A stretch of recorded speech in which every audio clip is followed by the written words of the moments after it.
എല്ലാവർക്കും നമസ്കാരം. ഇന്ന് നമ്മൾ നോക്കാൻ പോകുന്നത് കൊരട്ടാള ശിവയുടെ സംവിധാനത്തിൽ വന്ന ദേവാര പാർട്ട് 1 സിനിമയെക്കുറിച്ചാണ്. ഈ സിനിമയുടെ ആദ്യം കാണിക്കുന്നത് വന്നിട്ട് ഡൽഹിയിൽ ഹോം മിനിസ്ട്രി കാണിക്കും. അതായത് 1990-93 കാലഘട്ടങ്ങളിൽ. അതായത് ഇന്നപോലെ ഒരു ക്രിക്കറ്റ് മാച്ച് നടക്കാൻ പോവുകയാണ്. അപ്പോൾ നമുക്ക് ഇങ്ങനെയൊരു തീവ്രവാദികളുടെ കുറച്ച് പ്രശ്നമുണ്ട്, അതുകൊണ്ട് ഇന്നാളെ നമ്മൾ പിടിച്ചേ ആകണം എന്ന് പറയുന്നു. അപ്പോൾ അവരുടെ കൂടെയുള്ള റായ് ഏജൻസികളൊക്കെ അത് പിടിച്ചേ പറ്റുള്ളൂ എന്ന് പറഞ്ഞിട്ട് അവർ വന്നിട്ട് അവിടുന്ന് പുറപ്പെട്ട് തമിഴ്നാട് ആന്ധ്ര ബോർഡറായ ഒരു സ്ഥലത്തേക്ക് വരുന്നു. അപ്പോൾ നമ്മൾ വിചാരിക്കും, ഓക്കെ, ഇവർ ഈ തീവ്രവാദീനെ പിടിക്കാൻ പോകുന്നതായിരിക്കും കഥ എന്ന്. പിന്നെ അതൊക്കെ എടുത്ത് സൈഡിലേക്ക് വെച്ചിട്ട് എപ്പോഴും ഈ തെലുങ്ക് സിനിമയിൽ കാണുമല്ലോ, അതായത് വന്നിട്ട് ഒരു പ്രായമായ മനുഷ്യൻ ഒരു അഴുക്ക് ഷർട്ടും അഴുക്ക് മുണ്ടും ഒരു അഴുക്ക് തോർത്തൊക്കെ ഇട്ടിട്ട്, അതായത് എന്താ പറയുക, നമ്മുടെ ഫ്ലാഷ് ബാക്ക് പറയാൻ വേണ്ടി മാത്രം ഉണ്ടാക്കിയ ഒരു ക്യാരക്ടർ, ആ ക്യാരക്ടറിൽ വന്നിട്ട് പ്രകാശ് രാജിനെ കാണിക്കും. അങ്ങനെ അയാളുടെ ക്യാരക്ടറിനെ കുറിച്ച് ഇപ്പം മനസ്സിലായിട്ടുണ്ടാവും. അതായത് എങ്ങനെയാണെന്ന് വെച്ച് കഴിഞ്ഞ് കഴിഞ്ഞാൽ, ഒരു പ്രത്യേക സാഹചര്യം വരുമ്പം എത്താപ്പെർസ് മനസ്സ് തെളിസ എന്ന് പറയുന്ന ഒരു ടിക്കറ്റ്, അങ്ങനത്തെ ക്യാരക്ടറിലാണ് പ്രകാശ് രാജിനെ കാണിക്കുന്നത്. അപ്പോൾ അതേപോലെ പ്രകാശ് രാജ് ഒരു മണ്ഡപം പോലെ ഒരു സാധനം കെട്ടി വെച്ചിട്ടുണ്ടാവും, അതിലവിടെ ഇരിക്കുന്നുണ്ടാവും. അപ്പോൾ അയാൾ വന്നിട്ട് ഇവരുടെ അടുത്ത് എന്താ പറയുക, ഫ്ലാഷ് ബാക്ക് പറയാൻ പോവുകയാണ്. ദേവാര എത്ര വലിയ ആളാണെന്ന് അറിയുമോ നിങ്ങൾക്ക് എന്ന് പറഞ്ഞിട്ട് തുടങ്ങുന്ന കഥ. അങ്ങനെ ഈ ഫ്ലാഷ് ബാക്ക് ഓപ്പൺ ചെയ്യുന്നു. അതിലെന്താ കഥ വരുന്നതെന്ന് വെച്ച് കഴിഞ്ഞാൽ, ഒരു 4 മലഗ്രാമങ്ങൾ. ആ മലഗ്രാമങ്ങളിലുള്ളവർക്ക് മെയിൻ തൊഴിൽ എന്താണെന്ന് വെച്ച് കഴിഞ്ഞാൽ ഫിഷിംഗ് ആണ്. മീൻ പിടിച്ച് ജീവിക്കലാണ് അവരുടെ തൊഴിൽ. മീൻ പിടിച്ച് ജീവിക്കുന്നവർ എന്തിനാ മലയിൽ പോയിരിക്കുന്നതെന്ന് ചോദിച്ചു കഴിഞ്ഞാൽ, സത്യം പറഞ്ഞു കഴിഞ്ഞാൽ എനിക്കതിന് ഉത്തരവില്ല.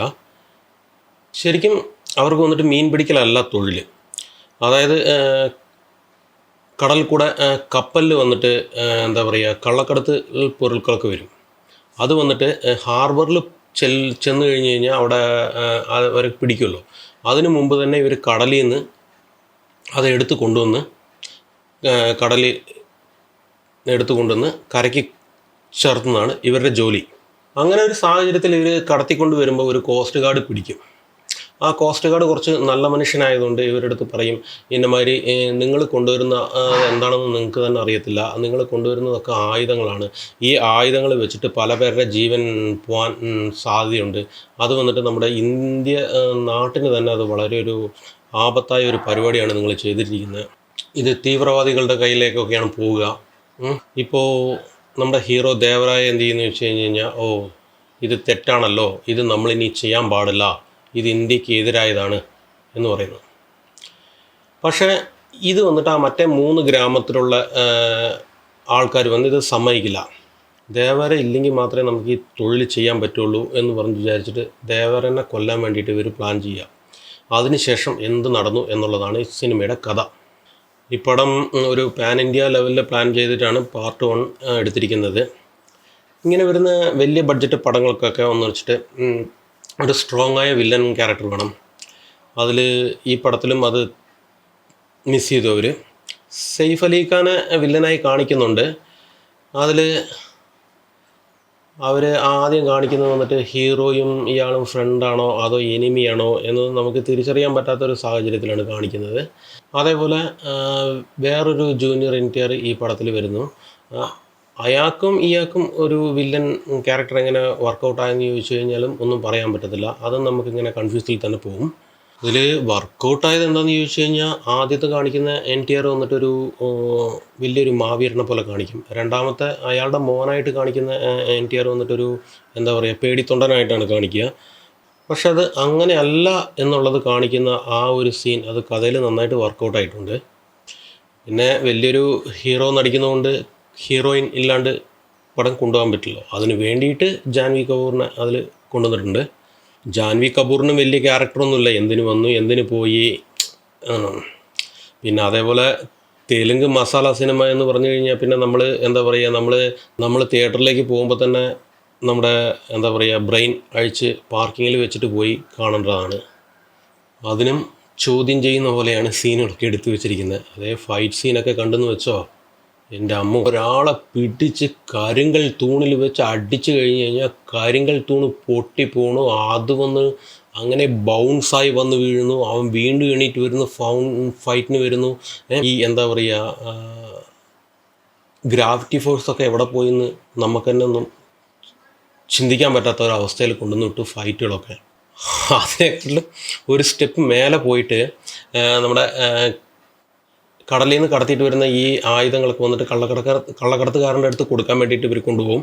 അത് വന്നിട്ട് ദേവാരം സമ്മതിക്കില്ല. അപ്പോൾ വന്നിട്ട് ആ കണ്ടെയ്നർ അങ്ങനെ തള്ളിയിട്ട് പോകുന്ന ഒരു സീനുണ്ട്. എൻ്റെ അമ്മോ, അതൊക്കെ നമ്മൾ എന്താ പറയുക, ഇതൊക്കെ ശരിക്കും പറഞ്ഞ ബാലയ്യ വന്നിട്ട് കോപ്പിറൈറ്റ്സിന് വേണ്ടി കേസ് കൊടുക്കേണ്ട സീനാണെന്ന് എനിക്ക് തോന്നിപ്പോയി. അതേപോലെ ആ കപ്പലിൽ നിന്ന് കണ്ടെയ്നർ കടത്തുന്ന സീനുണ്ട്. അപ്പോൾ കപ്പലിൽ നിന്ന് വന്നിട്ട് കണ്ടെയ്നർ തള്ളി താഴെയിടും. അപ്പോൾ വന്നിട്ട് ഇത് തറയിൽ പോകാണ്ടിരിക്കാൻ വേണ്ടിയിട്ട് രണ്ടുപേർ കള്ളത്തിനകത്ത് നിന്ന് പിടിക്കും. അവരെങ്ങനെയാണ് പിടിക്കുന്നതെന്ന് വെച്ച് കഴിഞ്ഞ് കഴിഞ്ഞാൽ രണ്ടുപേർ പിടിച്ചിട്ട് അത് ബാലൻസ് ചെയ്ത് നിൽക്കും. അവരുടെ കാലം തറയിലില്ല. അതൊരു ഭയങ്കര എന്താ പറയുക, ഒന്നും പറയാനില്ല. അത് കണ്ടിട്ട് എനിക്ക് തന്നെ പേടിയായി. അതേപോലെ ഒരു സീൻ വന്നിട്ടൊരു സ്രാവിനെ അടക്കുന്നൊരു സീനുണ്ട്. അത് കണ്ടു കഴിഞ്ഞ് കഴിഞ്ഞാൽ നമുക്ക് ചിരിപ്പടക്കാൻ പറ്റത്തില്ല. അതേപോലത്തെ ഒരു സീനാണ്. പടത്തിൻ്റെ മേക്കിംഗ് ഒക്കെ അടിപൊളിയാണ്. എന്തുകൊണ്ടാണ് മൊത്തത്തിൽ ഇരുട്ടിൽ എടുത്ത് വെച്ചിരിക്കുന്നതെന്ന് അറിയത്തില്ല. അനിരുദ്ധിൻ്റെ മ്യൂസിക്, അനിരുദ്ധിൻ്റെ വന്നിട്ട് അവൻ്റെ മ്യൂസിക് തന്നെ അവൻ കോപ്പി അടിച്ച് പഴയ മ്യൂസിക് ഇട്ട പോലെ തോന്നുന്നുണ്ട്. പടം നല്ല ക്വാളിറ്റിയാണ്.